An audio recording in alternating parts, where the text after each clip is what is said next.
allow him to finish off his own introduction, and I'm sure he'll tell you all about himself. Please give him a warm welcome. All right. Thank you, Roy. Hey up, everyone. I've been asked to say, if you've got questions as we go, please just go to here, go to Agile Yorkshire, type in the questions, and then we'll ignore most of them, right? Yeah? Okay. So, sorry everybody as well, I'm old school, I've got slides, and now I've got a bit of imposter syndrome, thank you now. So I need to make sure that I say everything that's on these slides. It's kind of my comfort blanket. So yeah, I'm going to talk to you today about ways in which you might be able to supercharge alignment and your strategic execution through using OKRs. There is slides at the back as well. Feel free to turn around if you can't see what's on here. There are some wordy slides which I didn't anticipate needing, but we get anywhere. This is me. If you'd like to connect with me on LinkedIn and get my details and find out more about me, feel free. That QR code definitely goes to LinkedIn. It doesn't go anywhere untoward, so you can use that. I've got a few QR codes in here. I'm the Enterprise Transformation Director, I just made that title up, of McKenna Agile Consultants. We are software developers at heart. It's run by myself and my brother Nick. We have a small software development team building a wide range of bespoke applications, integrations, WAPI development, AI development, all that kind of stuff. But myself, I run the Agile consultancy part of the business. So that's my full responsibility, is helping teams, whether it's Scrum, Agile, Don't Hate Me, Safe. I've had some good experiences as well, some bad experiences. And OKRs, which is one of the things I'm going to talk to you about today. So this is not my first rodeo. This is the last time I spoke at Agile Yorkshire. Yes, that is me. Yes, I've got hair. Yes, I'm slimmer. Even Royd's got hair. That's how long ago it was. Yeah. So we actually, I came and I ran a simulation on SAFE and PI planning. So McKenna Consultants has been involved with Agile Yorkshire for a long time. Nick, my brother, was the treasurer. Back when we used to meet in the pub behind Leeds Town Hall back in, I think it was 2007 or something. Yeah, long time ago. Long time ago. Yeah. Can't believe it's been 8 years. So this is what I'm responsible for, and this is what I do, is we pride ourselves on being a high-performing team of Agile consultants who build high-performing teams. So everything that we try to do is how can we empower people to be better Agile leaders? How can we give them tools, principles, practices, behaviours to make sure that they can deliver value faster to their customers? One more last bit of sales. Sorry about this, have to do this. Is there any recruitment consultants in the room? Just close your eyes a second. We are hiring. But if you want to find out more about the software development side, do not email me, I'll ignore you. Email my brother Nick, he runs that side, but we are actively hiring. No more sales, I'm sorry, was that okay? Well, Nick's going to have about 5,000 emails. We did actually put something on Indeed and we got 500 in a day, but that's another thing. Okay, so here's what we are here to talk about today. What are OKRs? Quick show of hands. Who's using OKRs at the minute in their organisation? Got a few? Who's never heard of OKRs? Okay, no problem. So we'll touch on both sides then. So those who are using OKRs at the moment, what's your experience been with them? Well, that was a strong reaction. People are quite cynical of them. They're like, we've tried this before and it hasn't worked. But I think that they're golden. I think they're the silver bullet, which is very naive. Okay, so a bit mixed then, if you like. You like them, but mixed reaction. A bit like Agile. Yeah? Anybody else wants to? Yeah, I think on paper they sound amazing, but we've got 25 of them, and so therefore the focus kind of becomes a bit irrelevant. Yeah, and 25 of anything generally. Yeah, too much, yeah. The rest who aren't using OKRs or may not be familiar, what about goal setting in general? How do we feel in the organisations we work or have worked? What's our experiences with goal setting? Just shout at me, everybody, come on. Really horribly drawn out safe planning sessions that take 2 days to plan 3 months worth of work, which then COVID hit and got completely derailed with. Yeah, you love safe, yeah? Yeah, I love it. Yeah. I'm not going to talk how my good experience is, but maybe you didn't have a great coach, is what I'm saying. Okay, so what other experiences with goal setting in general? Go I ahead. find they're usually output driven instead of outcome driven, which is very annoying. Focusing on doing things. Yeah. Yep. Anything else? Something that's a really big aspiration. So too big for us to achieve, something that's way out there that we've just not got the skills, the people, the resources, the time. Yep, like it. People use Agile as an excuse to change them on a daily basis. So we use Agile to... Use Yeah. Agile as an excuse to change it on a daily basis. But yeah, Agile, 100%. we're changing all our goals Yeah. today. We just go with the flow, man. Something new just Yeah. happened. We've got to win this client. All those old goals are out of the way. Love it. The client's worth more money. Love right? it. Agile is not an excuse for cowboy coding, right? It's not a free rein to do what we want to do just because we think it's a good idea today. So hopefully this is where OKRs might be able to help some of us with whatever we're using. You don't have to be Agile to use OKRs. You don't have to use Scrum. You don't have to use Safe. You don't have to use any of that. OKRs are first and foremost a way to help us to set better goals and to achieve better goals. So in most cases, the research shows most organisations are setting goals wrong.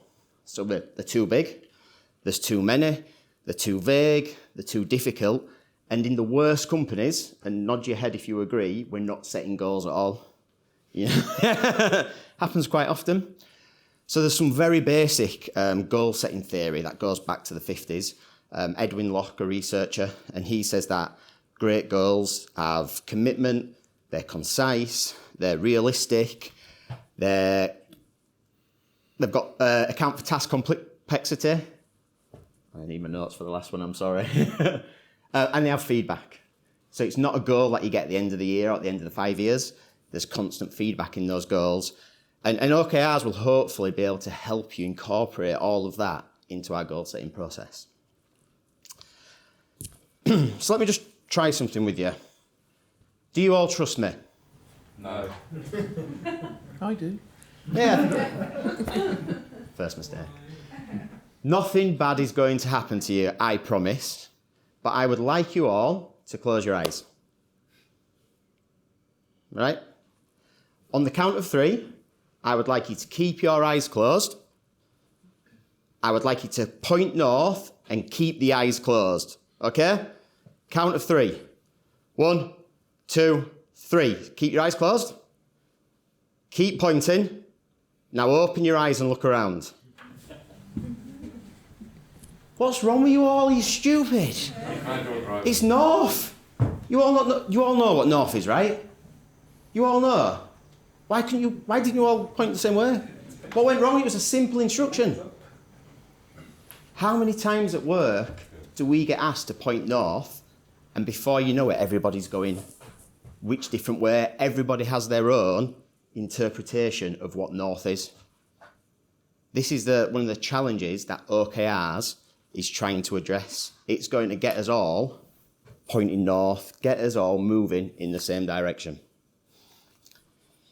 So, where did OKRs come from then?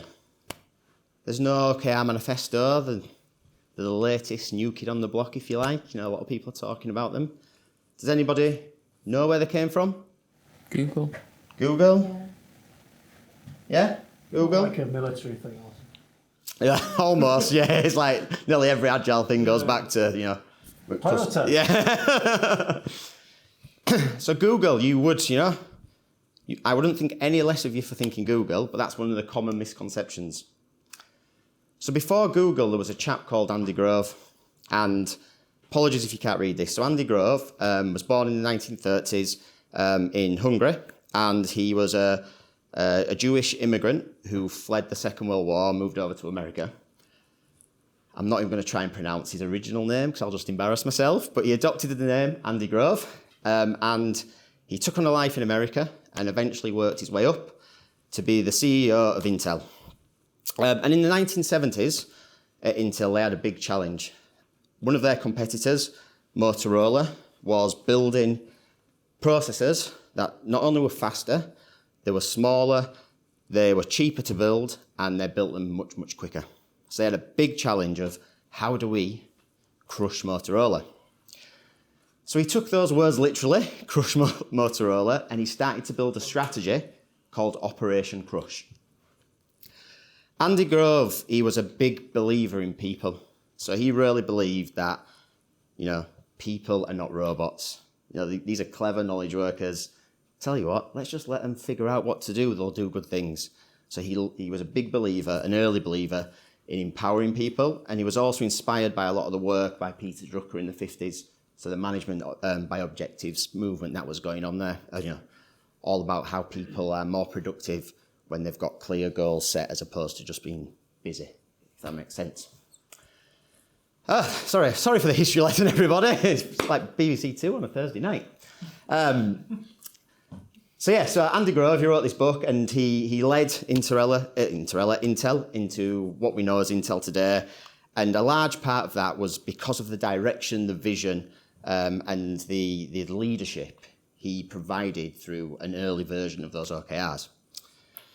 One of his disciples, if you like, who worked for him, was a chap called John Doe. John Doe wrote the book Measure What Matters. Has anybody read the book? Everybody tells you if you want to use OKRs to use Measure What Matters. Duh, it's rubbish. It was written about 10 years ago and it's already dated. So it's nice to know the background, but in practice, it's, there's a lot of it that's not relevant today. So John Doe worked for him, loved the idea of OKRs, left Intel, went on to become an investor at Google. And one of the first things he did in 1999 was to introduce the OKR framework to Google. And Google, world domination, probably not just down to OKRs. I'm not that naive, but they are a tool they still use today when they're going off about their strategy to not do any evil or whatever it is that their goal is. You can't read this, apologies. Blame Roy, Steve, et al. For not telling me about the small screens. So this here is, if you like, the original OKR. This document here is the actual vision statement, the rallying call of Operation Crush that Andy Grove wrote to all the employees. And this is from 1980. So this is one of the many OKRs that they wrote that helped them get them to where they were. Now, interesting, you mentioned about goals that tend to be based on activities. If you look at this OKR, it's very activity driven. It was the first one, it was 1980, it's okay. My first bit of advice is if you're using OKRs and they look like this, don't panic immediately. It's not about doing OKRs right, it's about doing them right for you. So it's a journey, it's a process. I've got clients who are using these for the first time, and we'll look at some outcomes later, and they're really difficult to get right. So it's a journey. I do like this here, that they've called out the different teams, applications, marketing, manufacturing, engineering. So this is a truly cross-functional OKR. It requires the collaborations, even back in the 80s, collaboration of multiple teams to create this cross-functional goal where everybody's working together. Speaking of working together, I'll share an apocryphal story. I hope it's true because it's part of my patter that I use. Have you heard the story about JFK when he first visited NASA in 1962, was it? So the story goes that he goes to the hallway and there's a cleaner. There's 3 cleaners actually. And he goes to the first cleaner and he says, "What are you doing?" The cleaner goes, "Go away, I'm doing my job." "Oh, okay." Guy's busy. Goes to the next cleaner and says, "What are you doing?"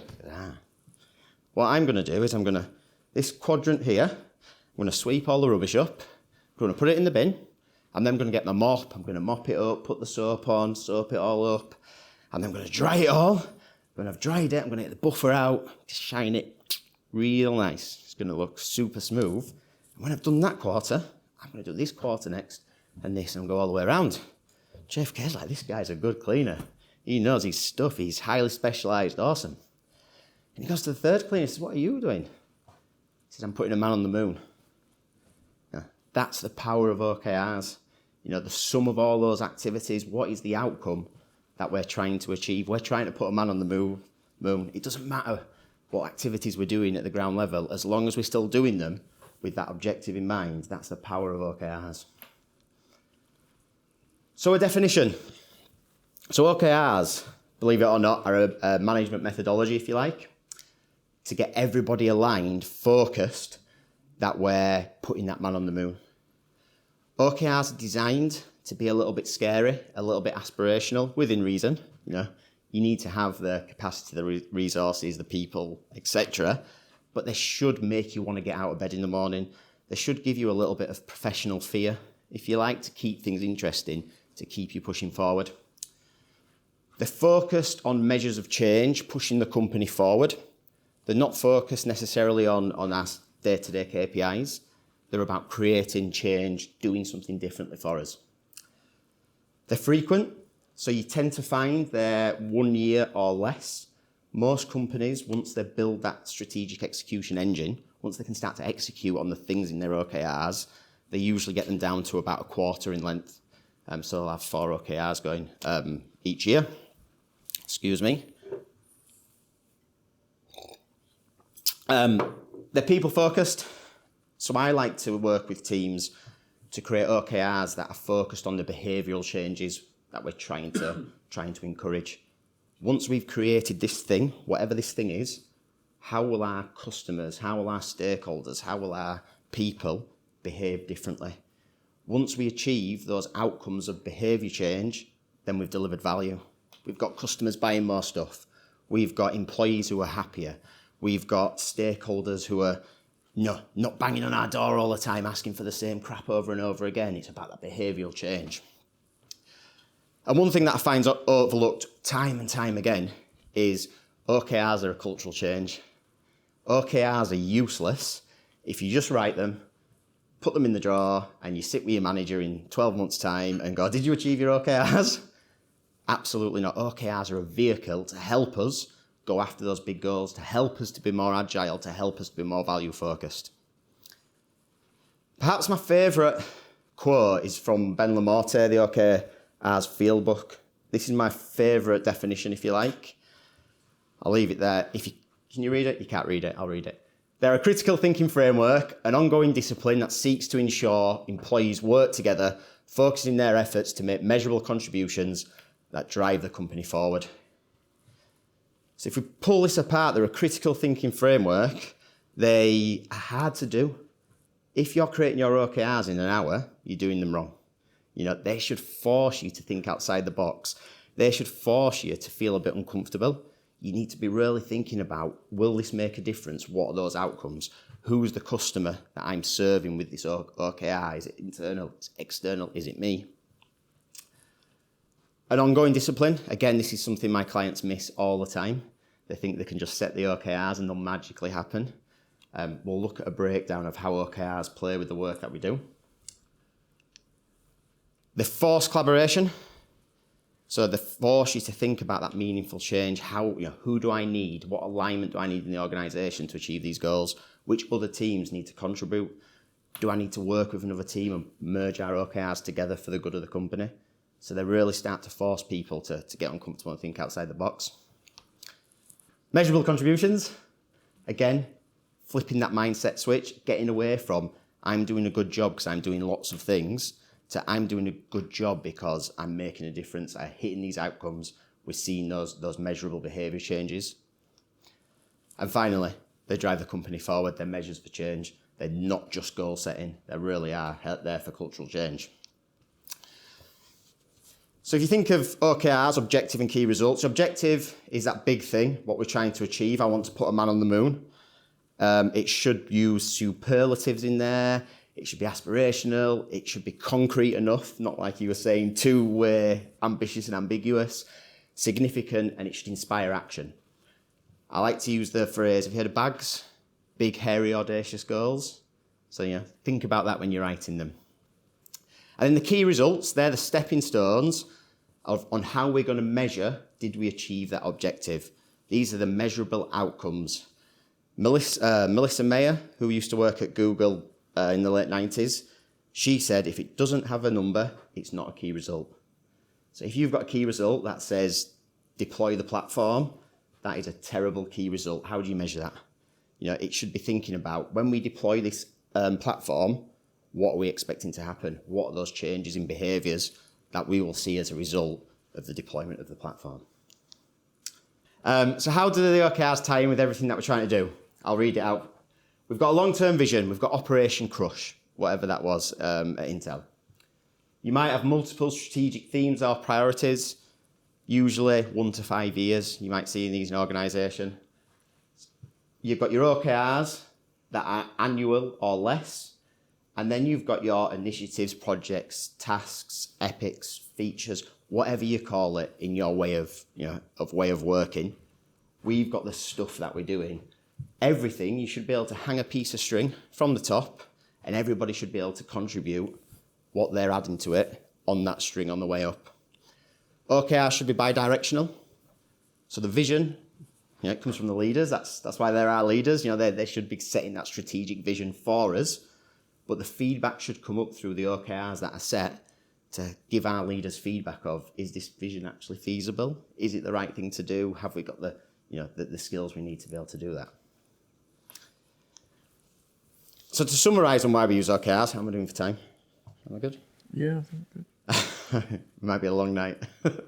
To summarise why I use OKRs, they help us to focus on the facts.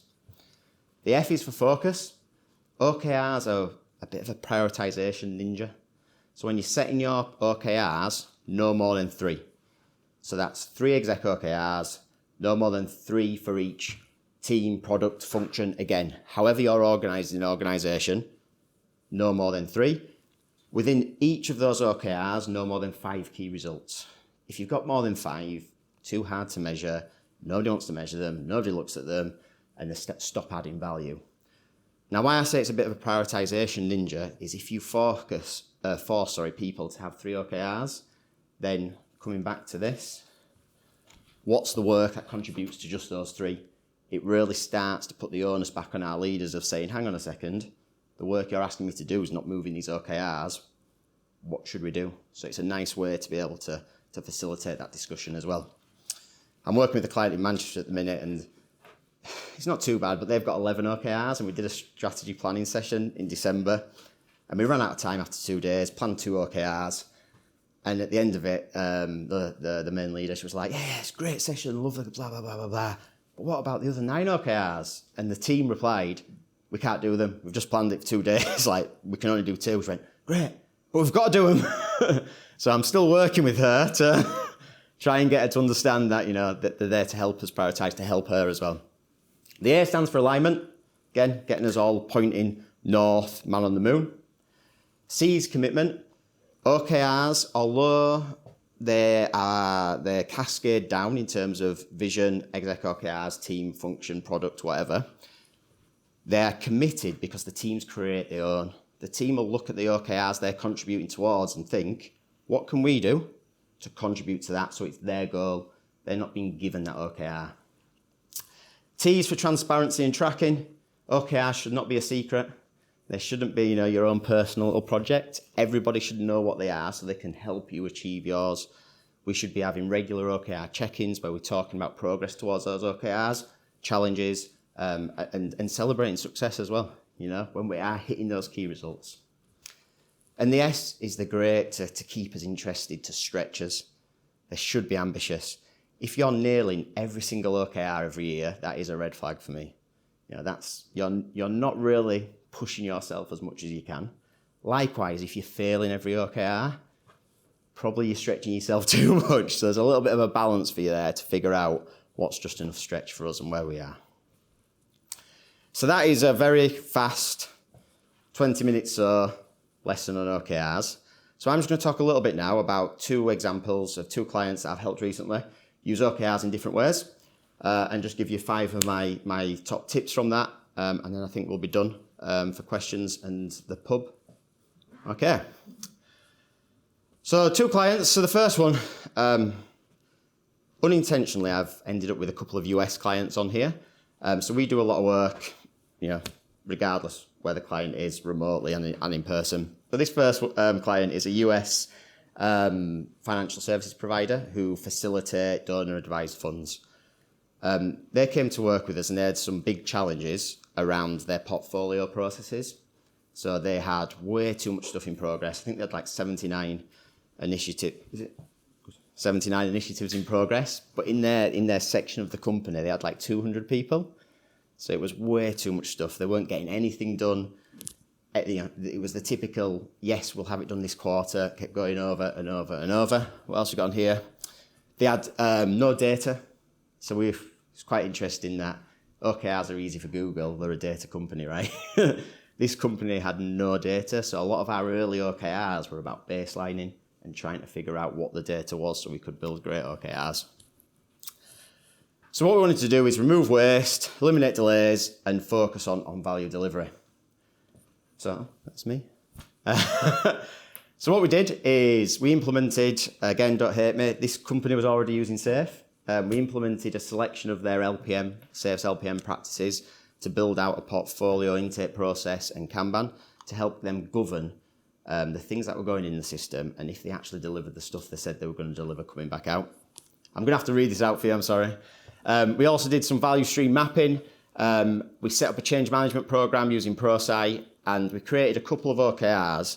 We created OKRs for their key initiatives. So they were struggling to prioritize all 79. So we went through the laborious, painful process of creating 79 OKRs to try and figure out the overlapping, the crossover. I'm a bit of a mean coach. I make people do things they don't like doing to get that epiphany, if that makes sense. Like if I tell them, they're just not going to listen to me. So we went through that painful process. How long did it take? Oh, it took about, well, this engagement was 18 months, but that actual activity didn't take as long as you think. It did take, a good couple of months of not 40 hours a week, but regular discussions.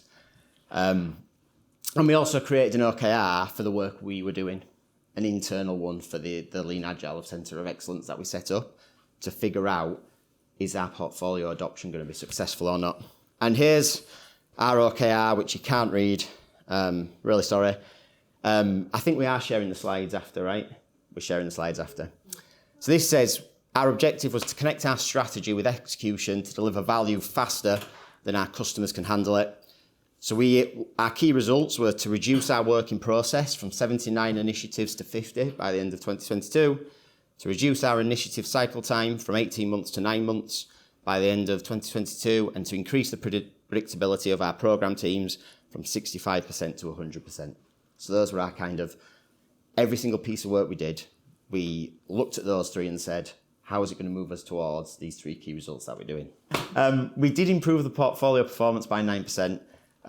We measured performance quite subjectively. We did a series of stakeholder interviews on a regular cadence, and we assessed them on like an assessment, just because it was very difficult to give us a portfolio score, if you liked, and that was something that was important to the client.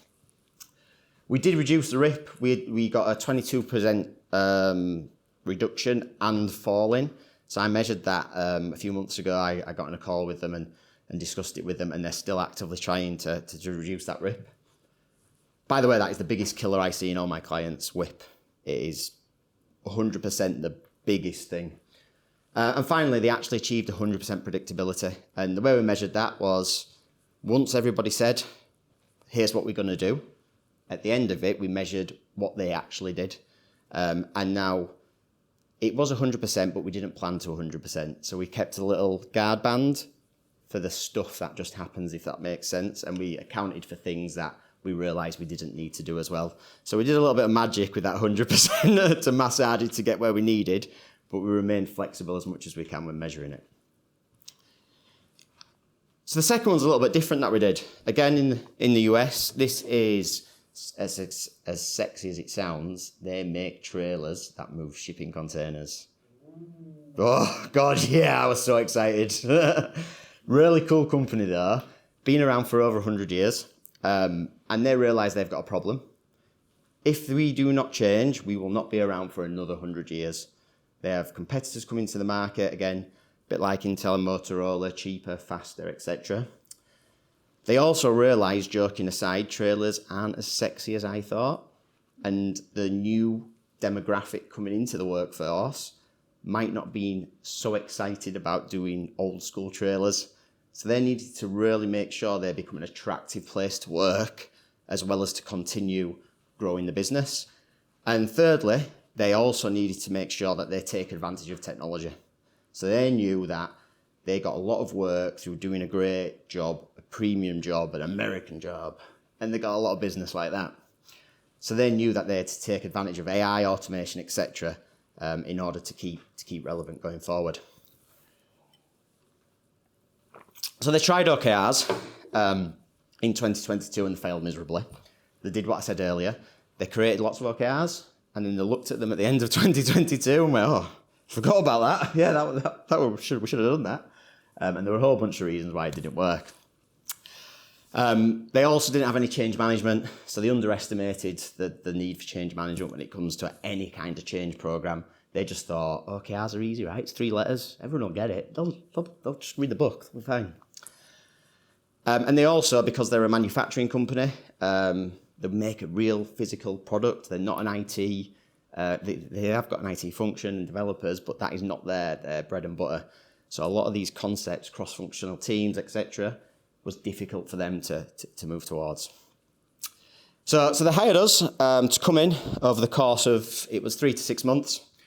And we put together a plan to help them implement OKRs and a way of working around OKRs. So we started with a change management plan.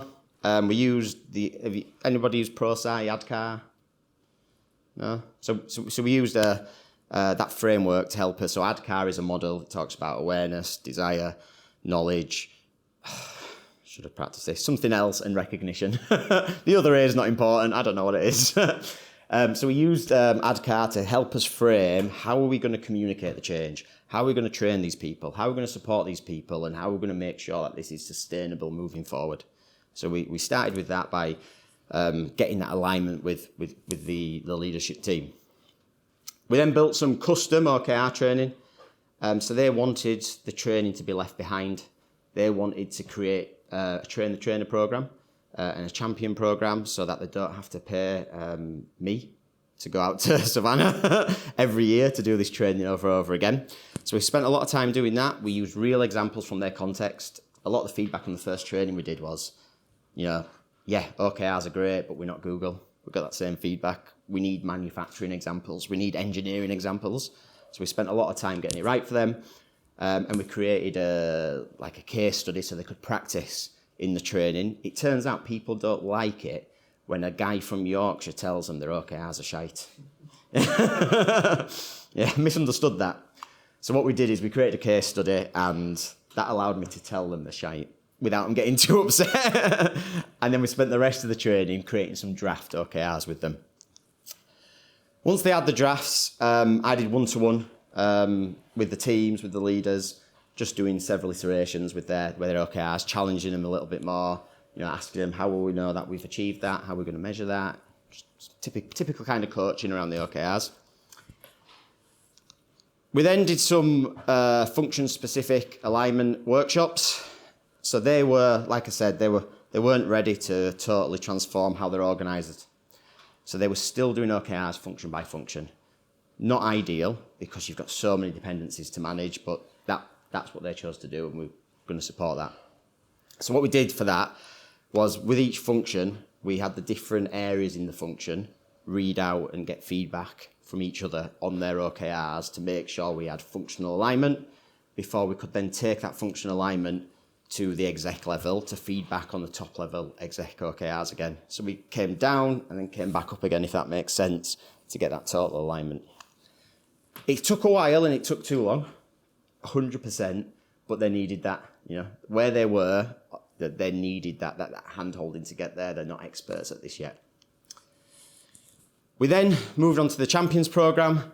So we provided formal coach training and more in-depth OKR guidance and training to build a team of 12 people to stay in their organisation and support everybody else. Again, making sure that they don't have to rely on me all the time, so they can take these forward.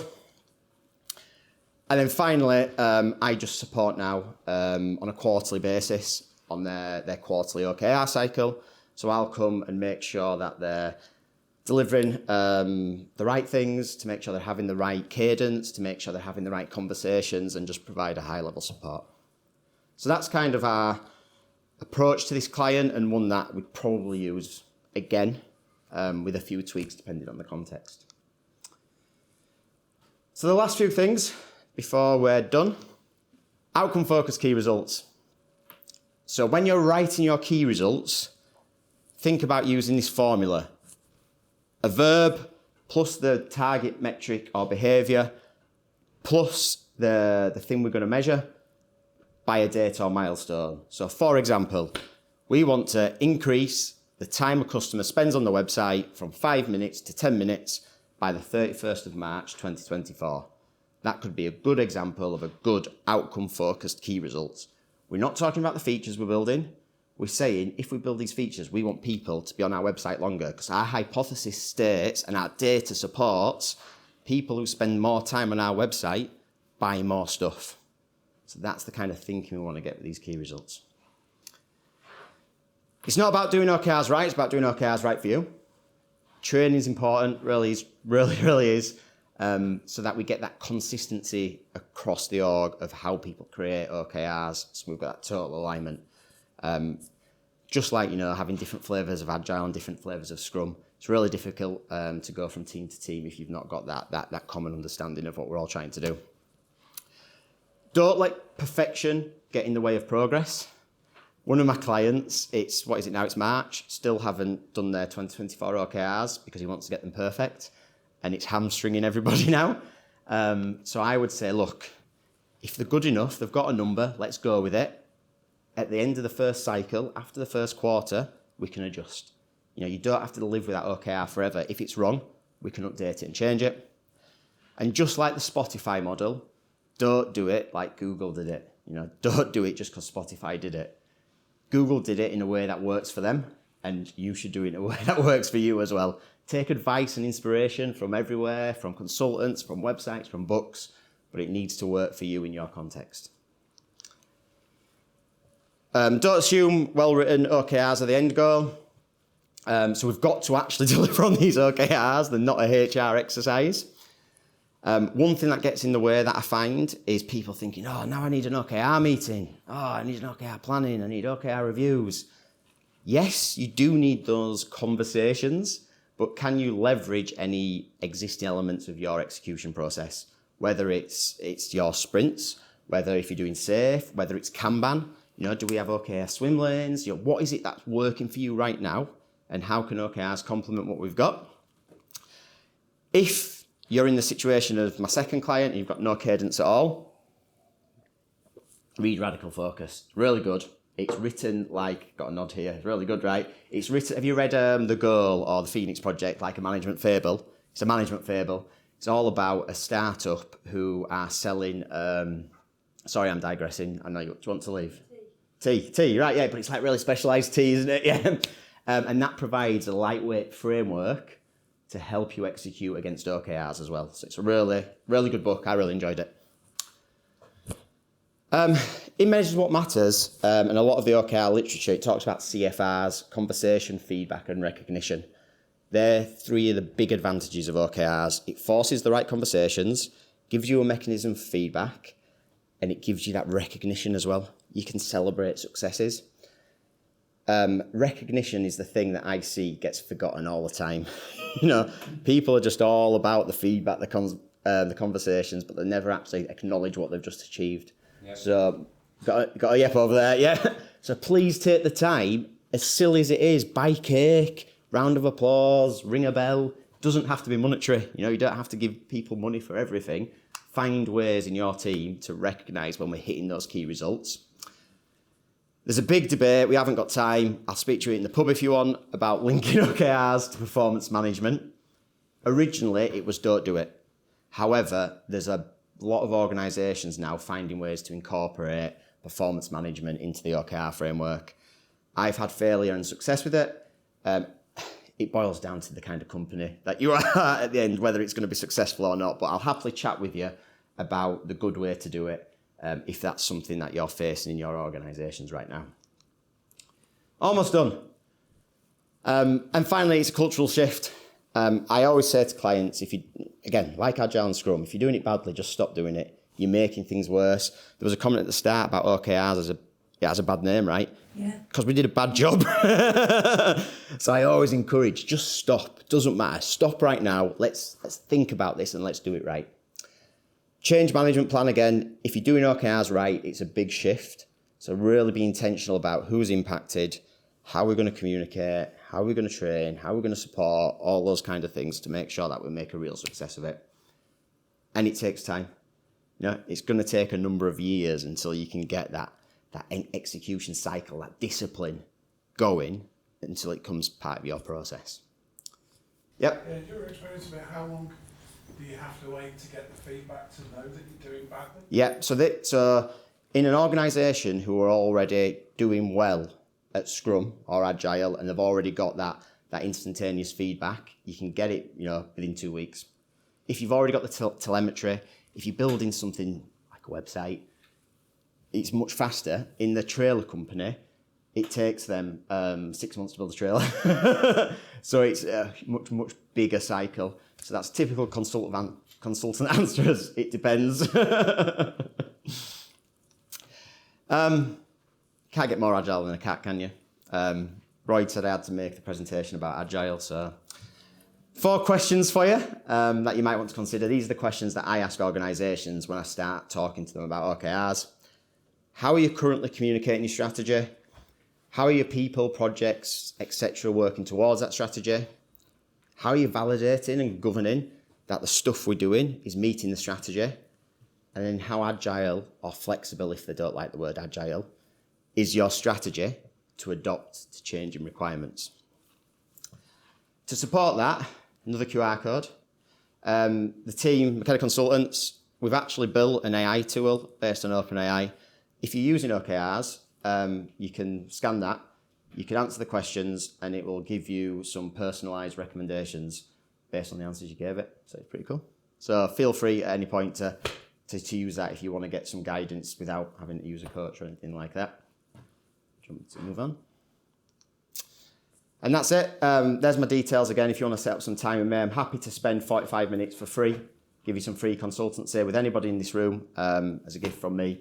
So I'll leave that up, and you can book some time on Calendar. My brother says that only knobheads use Calendar, so I feel like a bit of a knobhead doing it now. It's easy for me, right? So that's it, everybody. Sorry that I might have gone on a bit.